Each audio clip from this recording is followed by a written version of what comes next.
We're live here, open office hours. Let me just give a minute for everybody to jump on in. Feel free to ask me questions along the way. I'm going to open up my chat. You are welcome to ask me anything regarding businesses, running a business, scaling a business, refining brand strategies, exiting in a business, starting a business, business ideas. This is all stuff we're going to help with. So this is, I am Mike Volkin. I am the lead mentor for the Titan Entrepreneur Group. And I'm going to take a minute to try to get rid of this fake background that's making my head all fuzzy.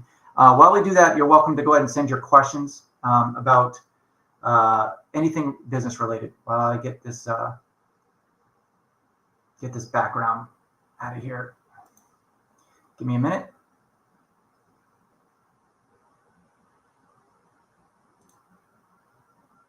All right.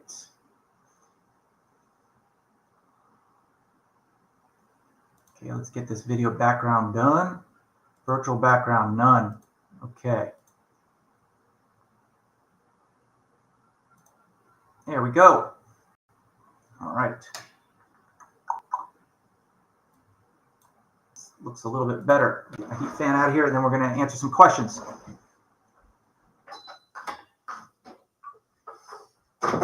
All right. We already got some questions. And what I do is, you know, if there's no questions being asked live, I go ahead and I aggregate them throughout the week so we can just talk through some. If you just want to listen in and talk through and hear about some business advice, I'm happy to do that as well. Let's see here. I'm going to disable my camera for a second and then relaunch it with a different camera.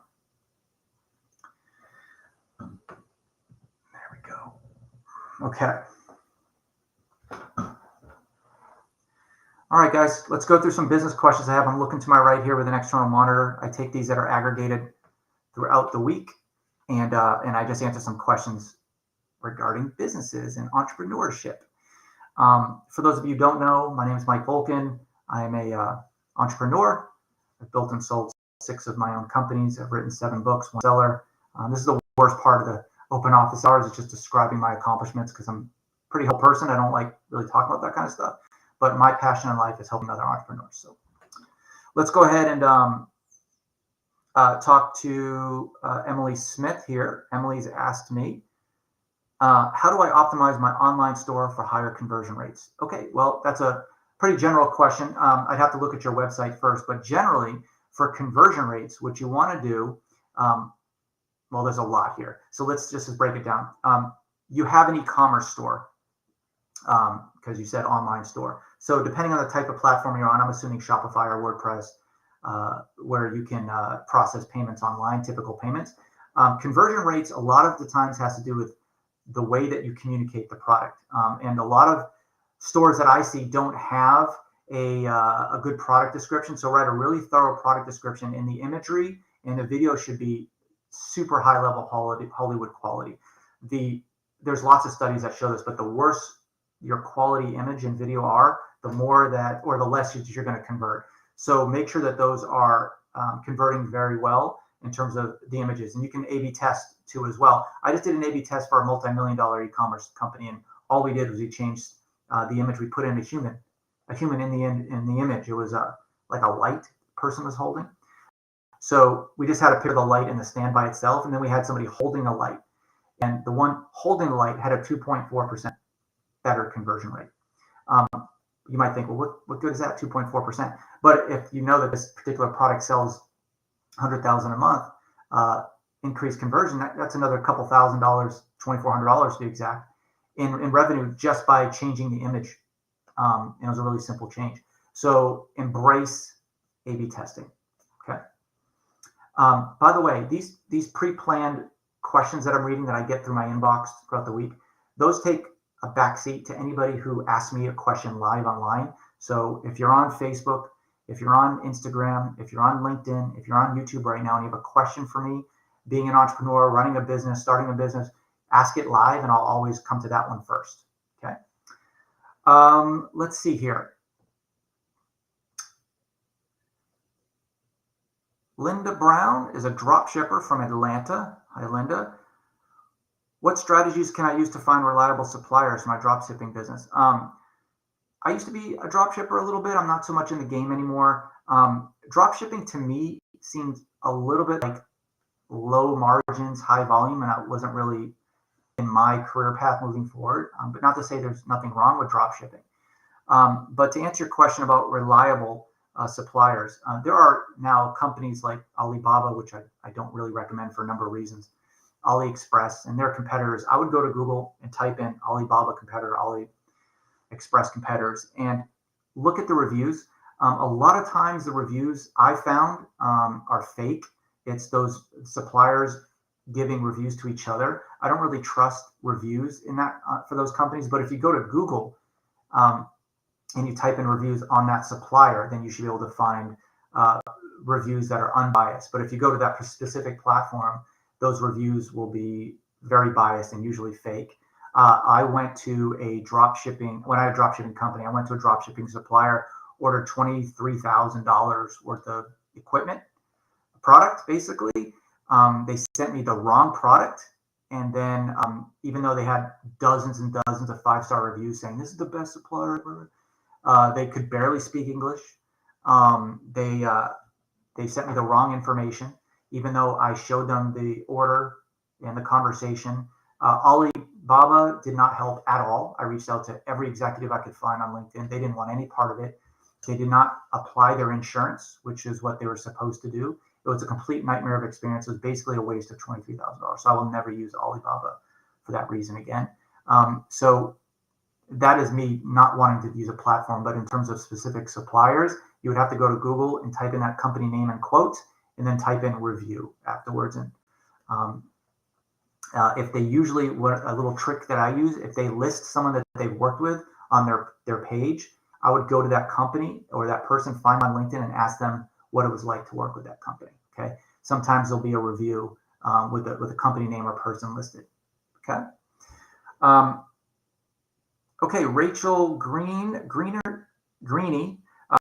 She owns a bakery in Chicago. She wants to know how to use social media to increase local awareness of her bakery. Social media screams bakery items. I mean, my God, you have a very visual product. So what I would, number one, be consistent. And the way they do that with social media is you would dedicate a certain day of the week or a time of the day, depending on how aggressive you want to be with social media. In your case, you might want to do what you're baking for the day. That might be a cool thing. So you get a bunch of followers and you get this special thing you're baking for the day, and then they come into your store locally and buy it. So I would segregate or segment rather, 8 to 8:40 in the morning is just for social media content posts for the day, right? So you go in and you show you're preparing something, you show the end product, or you show your face, you're talking to the phone, and you're saying what you're going to be making for the day and the ingredients you're going to put into it. But show that end result of what it looks like and how limited the supply is, and you want to be consistent. If you just do it every now and then, you're not going to build a very, very big following. So like consistency for open office hours is every week. So I'm going to do it every week, no matter what. If you put it in your calendar and make a commitment to yourself that your calendar is what you're going to be doing for the day, then 8 to 8:30 every day should be your social post, or pick a time, 9:15 and 9:45. Give yourself a half an hour, go live like I'm doing now, or just shoot a video with your phone and send it off to a social media person to dress it up, or just send it raw and see how it does. I wouldn't spend money on a social media person to do it if you're getting enough traction reaching your goals on social media just by doing raw videos, which seem to be working just fine for many people. Okay, so if you're good on camera, go ahead and just do it yourself. Just shoot yourself talking and showing a product, and do it every day consistently. Okay. All right. Got some good engagement on Facebook, so I'm glad to see that's growing. By the way, smash that like button. If you like me doing open office hours, I'll continue to do that. I'm going to go live for half an hour. Okay. Let's see what other questions we have here. Real estate investment. I don't want to. Let's see. Is David? Let me see if David's here, and I'll answer his question. If not, then we'll wait on that one, because I don't want to get really specific about this question you have about real estate investing, unless you're actually here. I don't see David on the list of people who are here. So Okay, so let's go ahead and move forward. How do I improve user retention for my mobile app? Okay, well, mobile apps, they got the push notifications, right? And you want to make them really enticing. It's not just about you, it's about them. So when you push something out, tell them about a new feature that can help them, depending on the type of app. I don't know what type of app it is. You weren't specific in terms of gaming app or biz app, but utilize those push notifications. And then when they sign up, you should have like a newsletter that goes out through email. So that would also include under the category of user retention. So when you launch a mobile app, it's very important that you gamify it. That's really important. The ones that are apps that are released get very little retention after the first month. So you have to make them very sticky. And the way you do that is through gamification. So there are a number of plugins you can use. Just start brainstorming about gamifying. That is a great thing that you can do for mobile app user retention. Okay. As a recap, I see a slug of people just joined us, especially on Twitter. I am Mike Volkan. I'm the lead entrepreneur, lead mentor for the entrepreneur group, the Titan Entrepreneur Group. Visit us at mikevolkan.com. That's VOLKIN.com/Titan. Let me put that in the chat. www.com/Titan. You get open office hours, one-on-one mentorship, all that good stuff. And I am here doing open office hours. I'm addressing any of your concerns, questions regarding a business, scaling a business, anything like that in terms of branding. I'm here to help. I've exited several companies myself, and I'm also one of the top-rated freelancers on Upwork, over $500,000 in earnings, 100% job success score, and I've earned their expert vetted badge, which is something they give to less than 1% of their freelancers. Again, that is the worst part of my job, is describing my accomplishments, but you need to do that because you're on a live stream and you have to figure out who the heck you're talking to here, or who you're listening to. Okay, continuing on to some more questions from entrepreneurs.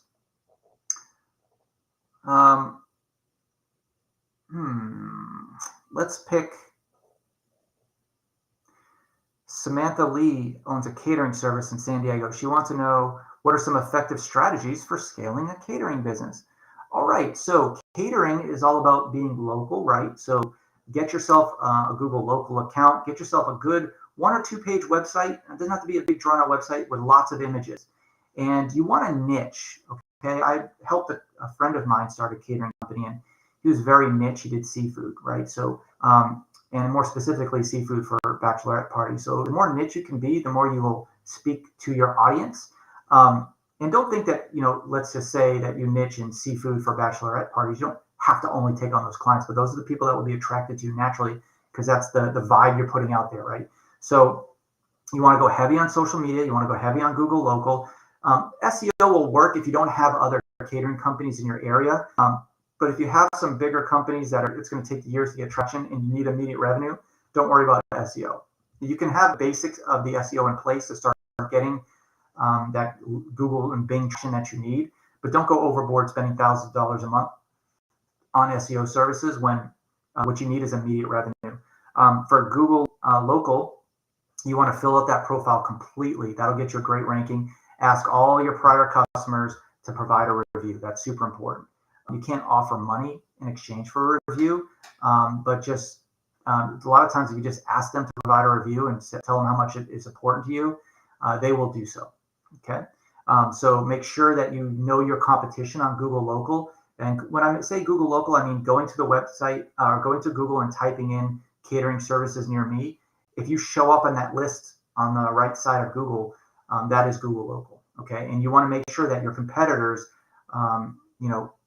just make sure that all the information about your competitors you have tracked, know their number of reviews. For example, if your competitor in Google Local has 50 reviews and you have 4, you know that you have to be in the ball game there to compete with them right in Google Local to have at least 50 reviews. So make it a goal to get 50 reviews.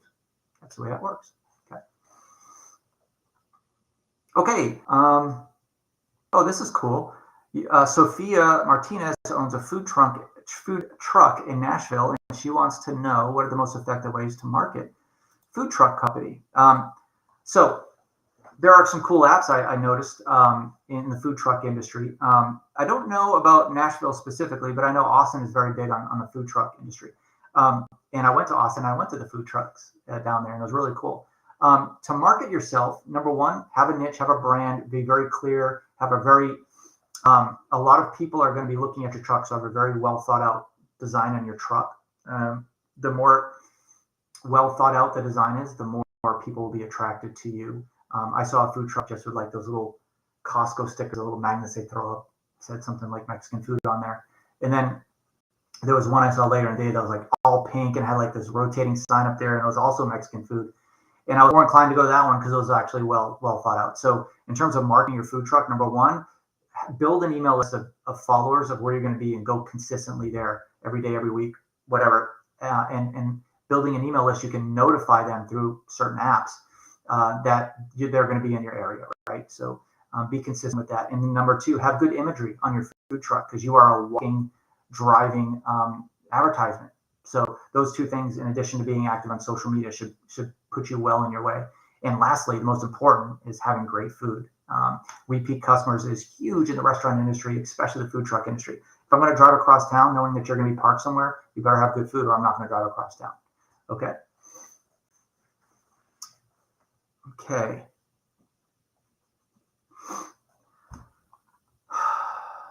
Emma Clark has a question about her beauty salon. I want to increase customer loyalty. Customers aren't that loyal. What can I do? Okay, customer loyalty for beauty salons, walk-in establishments. If you own a walk-in establishment and you're listening to this now, just replace beauty salon with your industry or your standard here. Let's see. Number one, have a clean location. I worked with a client once. I wouldn't say a client. She never really hired me, but I was giving her free advice. I was in her studio. She had like an eyelash clinic, and she wanted to know how she could get customers to come back. And honestly, I had to be a little blunt with her. It was pretty filthy in there. There was like mold on the mirrors. There was stuff like boxes piled up in the corner right where the customers were going to be sitting. Like, I wouldn't want to be there, right? So I told her, you know what? Get some cleaners over here, do a clean out for 3 hours, and you're going to get your customers to come back. And I did follow up with her, and they did start. She did say there was definitely an improvement in that respect. But number one, have a very clean location wherever you are. Number two, have a very welcoming location. So when somebody walks in the door, you should welcome them. Hey, how's your day going? Thanks for coming. That kind of stuff is, the more friendly you are, the more people are going to want to come back. And number three, have great service. I mean, if you're doing your jobs on people's hairs, they're not going to come back, right? So be really good at your craft. That will help customer loyalty. And then as they walk out, well, number one, as they walk out, ask for their email or give them an offer to come back within a month or a week or whatever your service is. So giving them a reason to come back or giving them a reason to sign up for an email to come back for special offers. So you want to grow your email list. For a retail location, if you're not in the location, if your customers aren't there, you're going to reach out to them. You're going to want their email addresses. So do whatever you can creative to get their email address in order for you to be able to market to them to come back later. Okay. That's better than, people ask me sometimes, what's better, an email list or social media following? Email list, absolutely. Social media is great, but let me give you an example. I have a good friend who had 100,000 followers on a Facebook page. Okay, Facebook algorithm changes overnight, and instead of every one of her posts reaching 100,000 followers, she still had 100,000 followers, but now they're only reaching the 5,000 most engaged followers, because I guess it was a complaint that there was too many notifications going on on Facebook. So now her Facebook essentially got cut off. She lost 95% of her audience, just like that overnight. And likewise, her business got decimated over it. Okay, she was an artist. She sold paintings and stuff. She still does, but her audience is much, much smaller. So when you own an email list, you don't get that issue. You don't get to wake up one day and realize that your audience is gone because Facebook decided to do a change or Instagram changed their algorithm or something. Okay, you're not susceptible to somebody else's algorithm. And that's the reason why I'm not a big fan of selling on Amazon. Yes, they have a lot of inherent traffic, but if Amazon decides to take on your product that you're selling and make it an Amazon choice, they are going to favor themselves over their white label product over your product, right? And then all of a sudden your business gets cut in half or gets cut 100%. I've seen numerous Amazon sellers get cut overnight just like that, because this is what Amazon does. If you sell a product in Amazon and you start making a lot of money Amazon's going to sell their own version of that product and push you out to a black hole. That's what Amazon does, and they have every right to, because they're creating the traffic. They don't really want you to get rich. They want to get rich, right? So they're going to look at the data, and they're going to find out that you're making $100,000 a month selling this widget.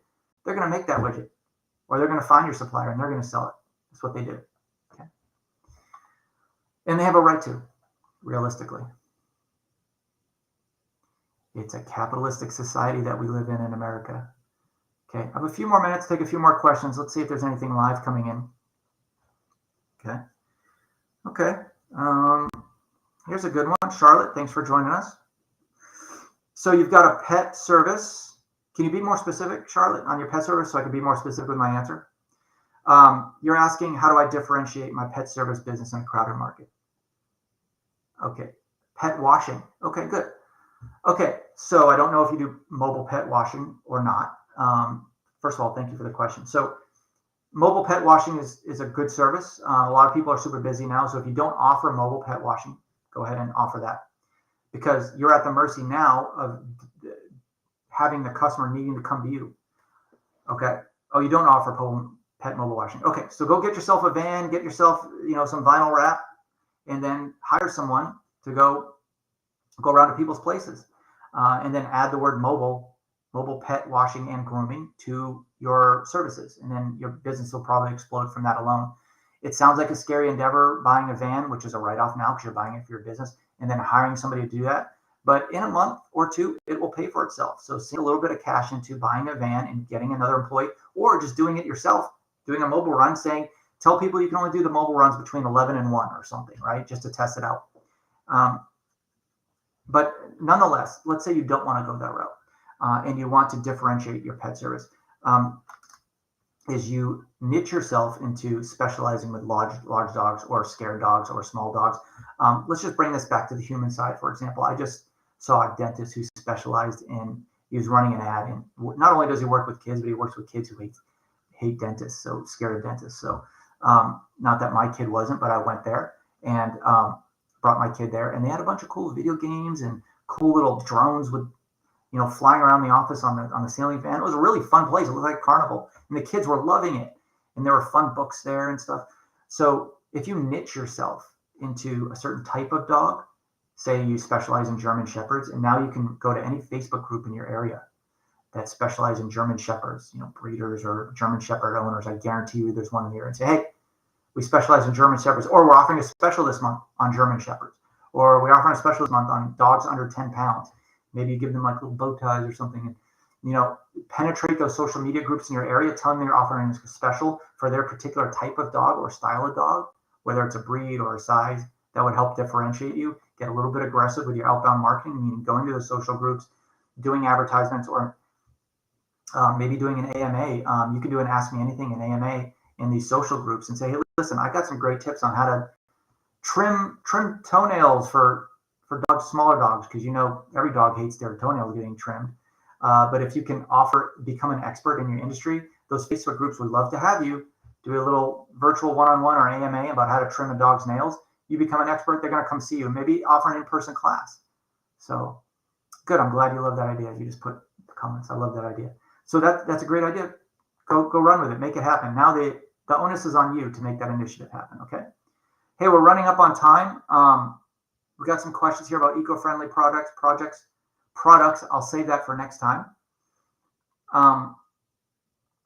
Yeah, we got some great participation in this open office hours. Go ahead and call it quits. But in the meantime, if you want me to read your question, I go live this time every week on social media. Go ahead and bookmark this site. Send me a question through mikevulcan.com/Titan, or you can send it on social media on this, whatever social platform you're looking at, and I'll get it that way, and I'll address it in the next open office hour. Cool. Thanks so much for joining me, everybody.